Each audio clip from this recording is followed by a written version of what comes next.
Halo anak-anak, hari ini materi kita membahas tentang solidar terhadap teman dan sahabat.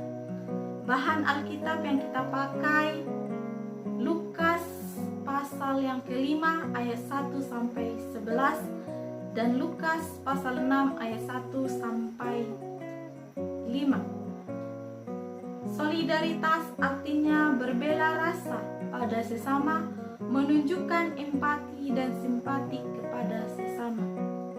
Oleh karena itu, pembahasan ini akan menolong anak-anak memahami makna solidaritas sekaligus mengoreksi sikap yang salah dalam memandang solidaritas. Teman adalah seseorang yang kita kenal dan dapat kita ajak untuk melakukan banyak hal bersama-sama, baik belajar maupun bermain. Sahabat adalah seseorang yang kita percayai untuk berbagai hal dan mencurahkan isi hati. Bahkan sahabat adalah orang yang kita percayai untuk menyimpan rahasia yang tidak diberitahukan kepada orang lain. Yang pertama, konsep Alkitab tentang solidaritas dan pertemanan. Sejak penciptaan Adam, Allah melihat manusia itu tidak baik seorang diri saja. Kemudian ia menciptakan Hawa mendampingi Adam. Allah melihat Hawa sebagai penolong yang sepadan dengan Adam. Penolong yang sepadan artinya sama derajatnya di mata Tuhan. Bisa kita melihat di Kejadian 1 dan Kejadian 2. Alkitab jelas memberikan kesaksian bahwa perempuan dan laki-laki sama dihargai oleh Allah. Perempuan dan laki-laki diharapkan hidup berdampingan, saling menolong, saling membantu satu dengan yang lain. Yang kedua, manusia adalah makhluk hidup dan sosial. Dalam ilmu sosial, manusia disebut sebagai makhluk individu dan makhluk sosial. Artinya manusia adalah sebagai pribadi. Manusia sebagai dirinya sendiri. Manusia tetap dalam kesendiriannya, tetapi manusia selalu membutuhkan orang lain. Manusia membutuhkan orang lain. Contohnya, tiap orang membutuhkan ibu dan ayahnya untuk lahir ke dunia ini.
Untuk berbagi dan turut merasakan apa yang kita rasakan.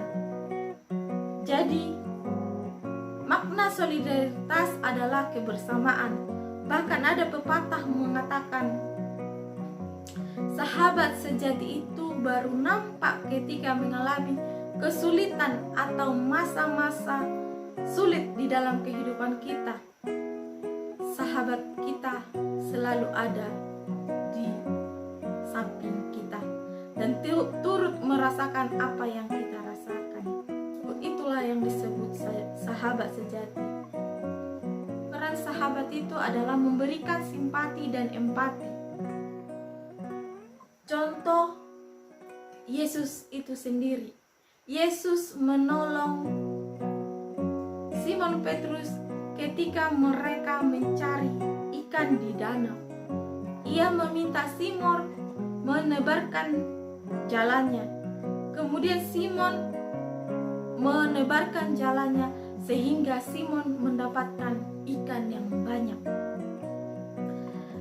Yang kedua, kita materi selanjutnya membangun solidaritas sosial, belajar dari ajaran Kristus.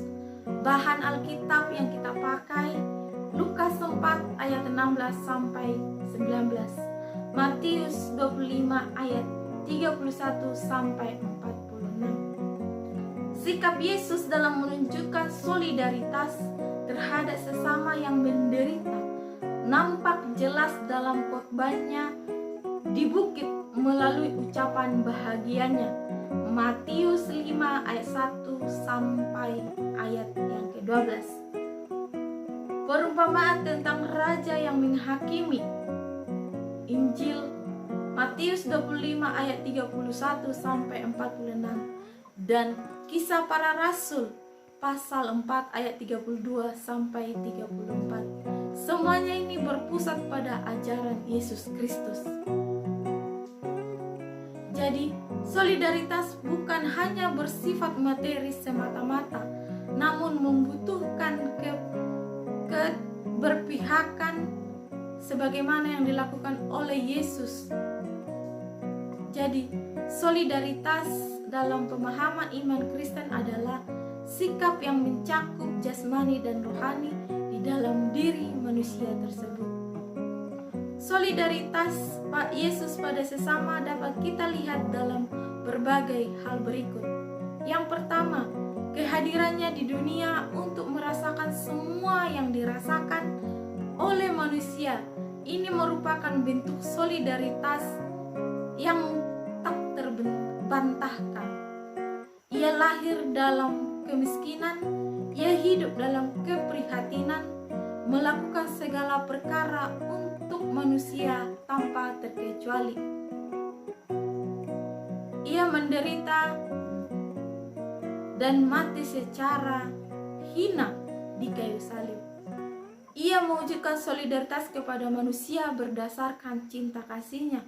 Ia mewujudkan solidaritas sosial dalam perhargaan terhadap manusia sebagai makhluk yang bermartabat. Ia mewujudkan solidaritas bagi manusia demi menyelamatkan manusia.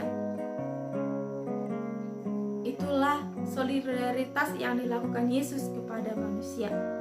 Solidaritas juga ditunjukkan oleh Yesus, yaitu merobohkan jembatan eksklusivisme. Yesus datang merobohkan tembok eksklusivisme tersebut karena tembok ini, sifat ini adalah sifat yang eksklusif, yang merasa lebih baik dari orang lain.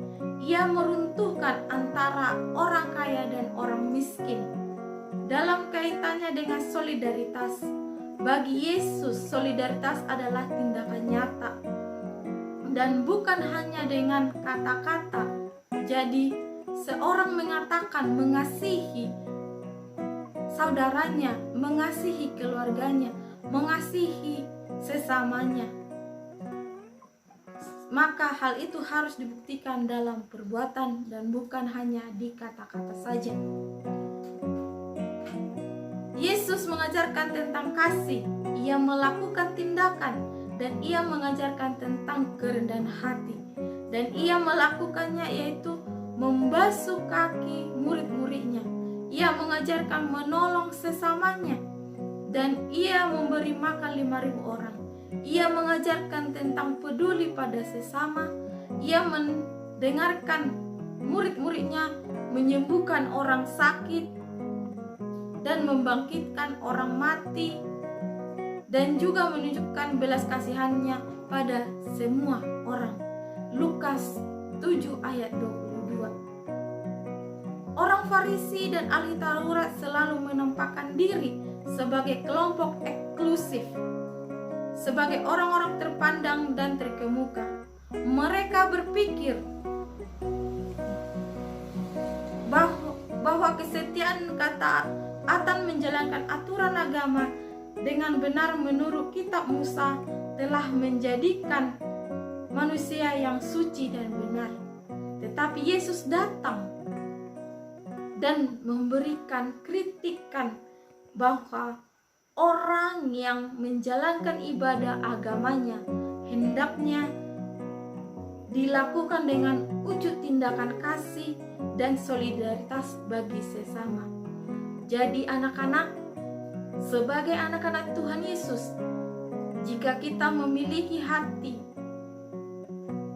kasih, peduli, tunjukkanlah itu dalam tindakanmu, dalam perilakumu, dan tunjukkanlah itu bahwa kamu adalah anak yang memiliki solidaritas di dunia ini.